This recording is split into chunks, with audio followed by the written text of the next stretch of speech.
Kevin Stefanski's decision on Shedeur Sanders doesn't really matter. The Browns aren't making the playoffs. The situation the Cleveland Browns have created this offseason, with 4 quarterbacks competing for the starting role, has sparked controversy, endless debate, and a looming decision with seemingly no path to a happy ending. Kenny Pickett, Joe Flacco, Dylan Gabriel, and Shedeur Sanders are all on the table for head coach Kevin Stefanski, who must choose the one he believes can lead the team to the promised land, a feat that would already be considered a success if it simply means reaching the playoffs. Rumors swirl endlessly about who will be named the starter, with fans and analysts each backing their preferred candidate. What's clear is that the Browns lack a defined strategy. There's no obvious vision, whether the team wants to prioritize the running game and supplement it with the pass, or instead go with a more mobile quarterback who can improvise when plays break down.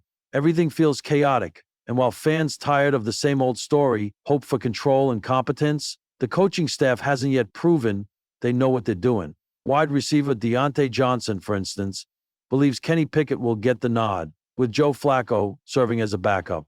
That prediction may hold for the preseason, but a change could come once the regular season begins. Although Flacco led the team to the playoffs in 2023, a repeat performance in 2025 feels unlikely. On ESPN's Get Up, the show's NFL analyst made a harsh, yet possibly accurate statement about Cleveland's outlook. In 1717, he said, "The worst yet possibly could happen to the son is that we'll lose a second son." The discussion centered on teams that saw instant success after turning to rookie quarterbacks. Brock Purdy in 2022, C.J. Stroud in 2023, and Jaden Daniels last year with the Washington Redskins. But when Harry Douglas was asked if something similar could happen in Cleveland, he didn't hesitate. A grim forecast for 2025, analysts, experts, and odds makers alike aren't optimistic about the Browns' chances.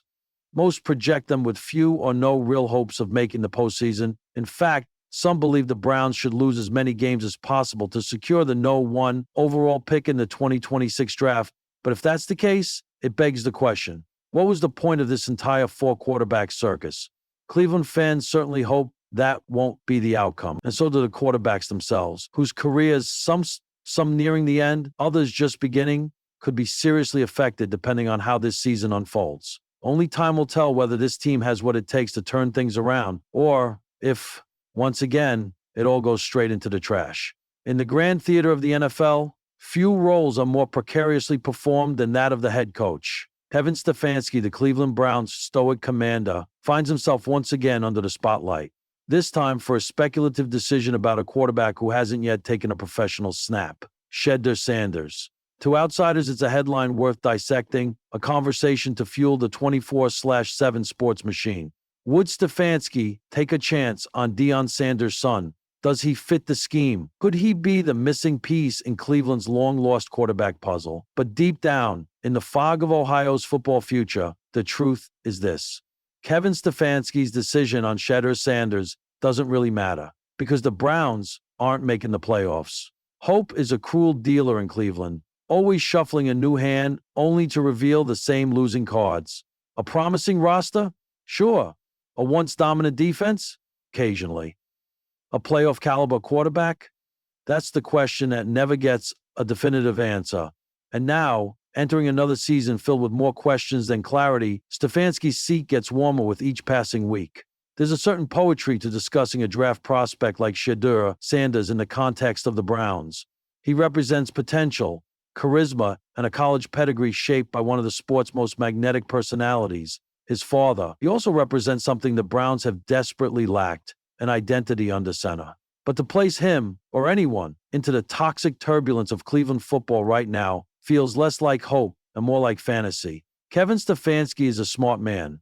He's meticulous, even-keeled, and perhaps too analytical for his own good. His tenure began with promise, a playoff win against the Steelers that felt like the breaking of a curse. But curses don't die easily in Cleveland. Since that height, the Browns have floated in a sea of mediocrity, dragged down by injuries, underperformance, and a quarterback carousel that never stops spinning.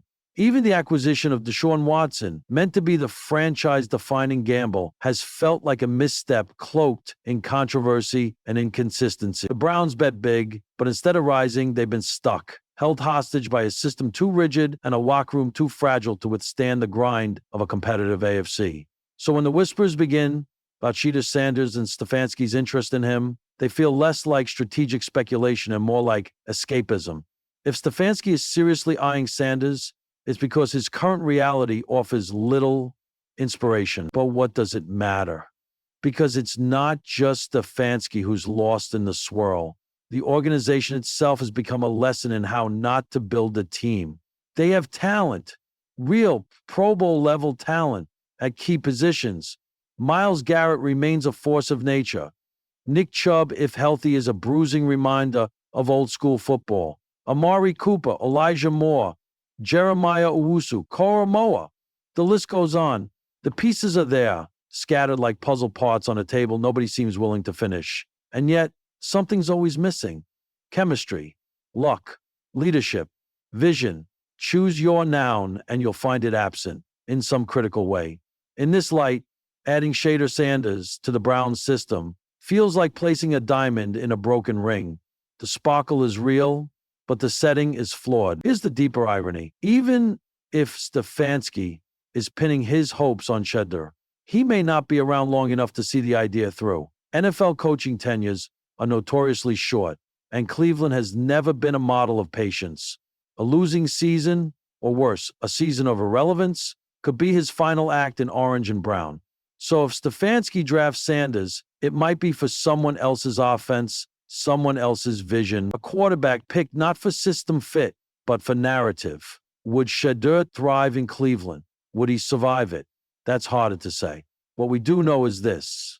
Whoever plays quarterback next year will be stepping into an ecosystem where development is a luxury, not a plan, where fans expect miracles and front offices offer confusion, where potential is smothered by urgency and young players become old headlines faster than you can say, factory of sadness. The Browns' 2025 campaign already feels like a post-mortem waiting to happen. Too many cracks in the foundation, too many teams in the AFC pulling away, the Bengals and Ravens stocked and stable, the Chiefs, Bills, Dolphins, Texans, Jets, all building upward while Cleveland recycles its ambition. So yes, Shedeur Sanders is a story. He's the son of prime time, a gunslinger with pocket poise and social media savvy. He could become the next face of a franchise, but not this one, not yet. And Kevin Stefanski, his decision, however thoughtful or strategic, will likely be swallowed by the larger reality. The Browns aren't built to win this year, and no quarterback, rookie, or veteran can fix that overnight. There's a saying that sometimes